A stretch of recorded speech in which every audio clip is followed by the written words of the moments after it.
Good morning, friends.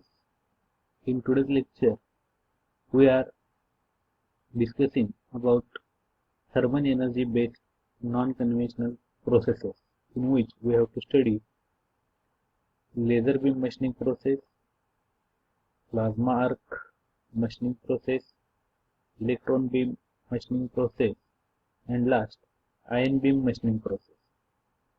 In these thermal energy based processes, we have to study these four processes by considering its working principle, equipments used, material remove rate, in certain cases types of lasers, different applications, advantages and disadvantages. Now, in today's lecture, we are discussing on first thermal energy based process, that is a laser beam machining process.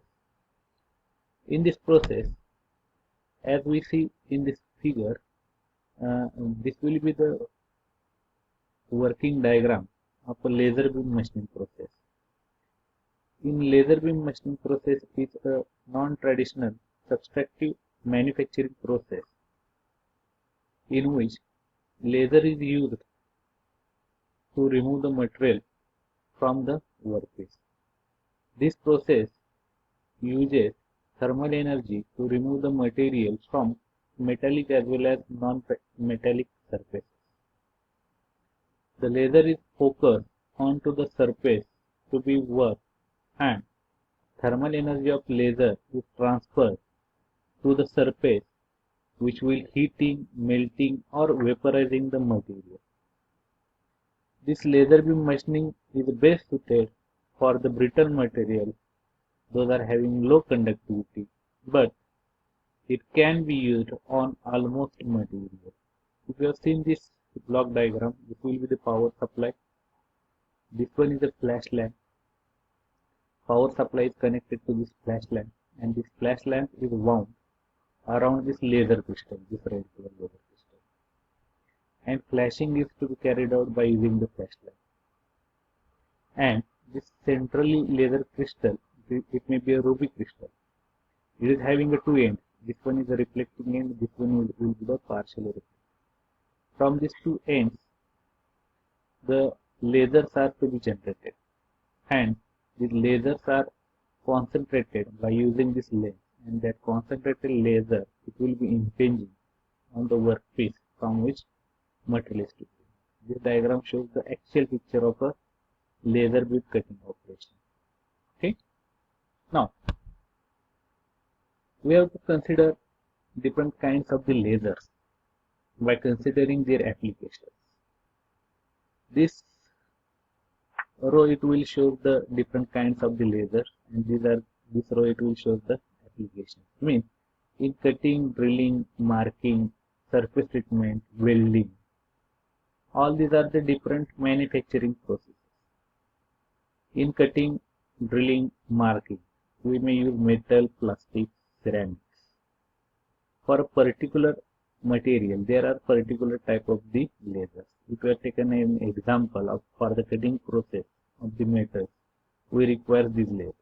For plastic, these lasers. For ceramic, these lasers.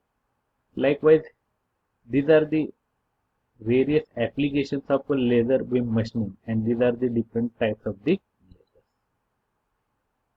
If you have seen the actual working, as we discussed in previous slide, that the laser beam is focused on a workpiece material in order to remove the unwanted material from the workpiece by using the heat energy of the laser or thermal energy of the laser.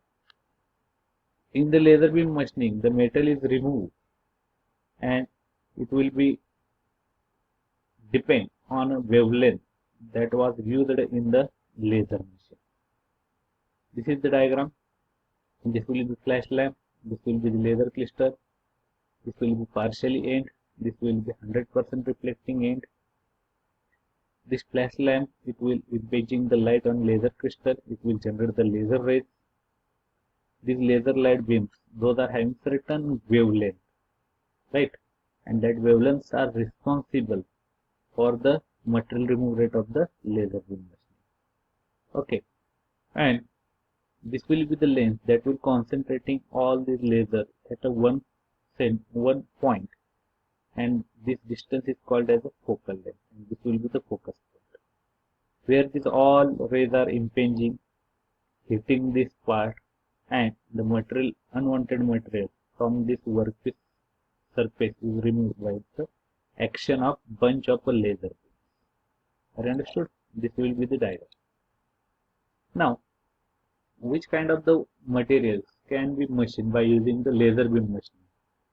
Certain materials, those are having high hardness and strength, soft metal, ceramics, glass, epoxy, plastic, rubber, cloth, and wood can be easily machined by using the laser beam machining process. Now, there are different types of the laser: gas laser, solid state laser, and excimer laser, or it may be called as a ultraviolet chemical laser. In case of the gas laser, an electric current is liberated from a gas to generate a consistent light. Some of the most commonly used gases, it may have helium, neon, argon, or CO2.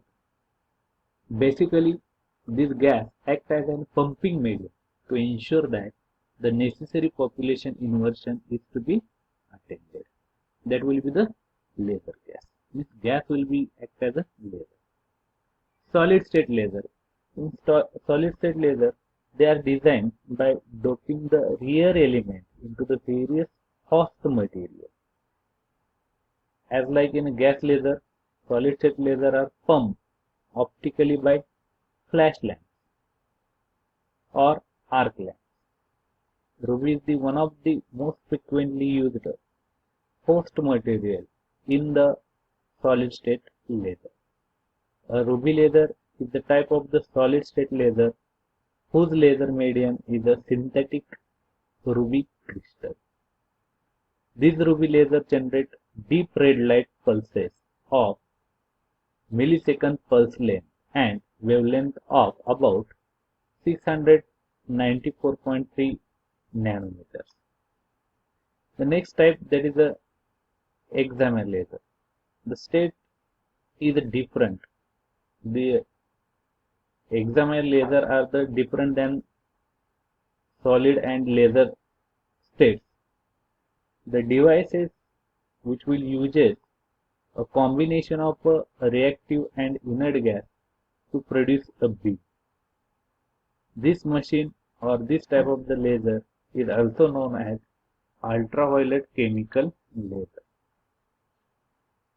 These are the certain applications for which these kinds of laser are to be used: large hole, large taper holes, small holes, drilling, thick cutting, thick slanting for the metal, for the plastic metal organics, and non-metal organics. Laser construction. If you are considering the laser construction, first one, that is a CO2 laser. The gas laser, CO2 is one kind of a gas, and so this will be the gas laser construction. Can be a axially as well as transfer or folded axial flow. This as shown in a diagram. The power of the CO2 laser is about 100 watt per meter of the tube length. So, in order to getting the high power, you require longer length of the tube, but it is a not convenient one. For that purpose, for generation of a high power, CO2 lasers are made up of folded designs. This will be the gas supply, voltage applied across this laser, coolant supply, coolant in, coolant out, and gas is passing through this tube. This is the CO2 laser. Then solid state laser. In flash tube, the flash tube is operated in pulse mode by charging and discharging of a capacitor. Thus, the pulse on a time is decided by the resistance on the flash tube side, and pulse of time is decided by the charging resistance. There is also have a voltage switching supply for initiation of the pulses. This will be the Nd:YAG laser. Nd:YAG laser is pumped using a flash tube. Flash tube can be a helical, as shown in a figure, or they can be flat. Typically, lasing material is at the focal plane of the flash tube. Though helical flash tube provides better pumping, they are difficult to maintain. Consider this figure. This will be the housing. This will be the laser crystal, that is the ND-AG laser, and this will be the helical wounded flash tube.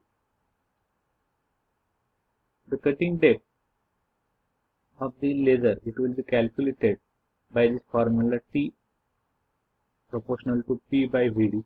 So that cutting depth of the laser is directly proportional to quotient obtained by dividing the power of the laser beam by the product of cutting velocity and the diameter of the laser beam.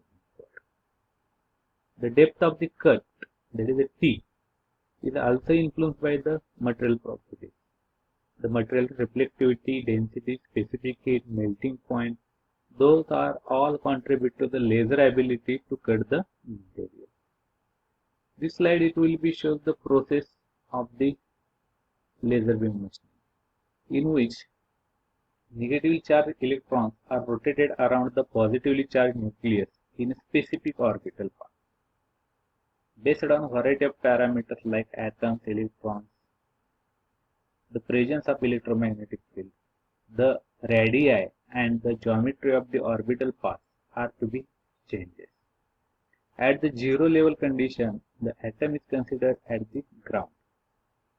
This is because all the electrons occupy the lower potential. From the external source, the ground level electron absorbs more energy to stimulate higher states. At the elevated temperature, the electronic vibrations are increased, and in chemical reactions, they absorb the energy from the photons, which are external. The electrons are moving from the lower to higher energy. Now, the advantages. The advantages of this laser beam machines are, as the laser beams are monochromatic and parallel, it can be focused to a very small diameter and can be produce very high energy, up to 100 megawatt for a square millimeter of the area. It will be suited for making accurately placed holes. They can cut or engrave nearly all materials. The cost of maintaining laser is moderately low as compared to the others, because we are not using the physical contact between tool and the workpiece. The machining provided by the laser, it will give the high precision and more surface finish. So additional finishing is not required. These are the advantages. Now disadvantages. The initial cost of the laser, it will be high. There are many accessories that will be required. Handling and maintaining of the machine require trained faculties.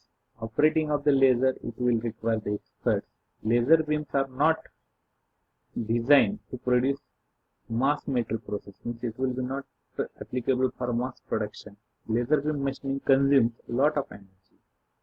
Deep cut of difficult width workpiece with high melting points are usually for the taper. These are the disadvantages. Now last part, that we will focus on applications of the laser beam machine. Laser can be used for welding, cladding, marking, surface treatment, drilling, like another manufacturing process. It will be used in certain industries like automobile, shipbuilding, aerospace. Laser welding is advantageous in that it can weld at the speeds up to 100 millimeters per second, as well as ability to weld dissimilar metals. Laser cladding is used to coat the cheap or weak parts with harder material in order to improve the surface quality. Drilling and cutting with a laser is advantageous. Milling with laser is a three-dimensional process that will require the two lasers. Laser can be used to change the surface properties of the workpiece. Laser beam machining can also be used in conjunction with the traditional machining method, such that by focusing the laser ahead of the cutting tool, the material to be cut will be softened and made easier to remove. It will reducing the cost of the production and wear on a tool life, while it will help to increase the life of the tool. In this way, we will discuss this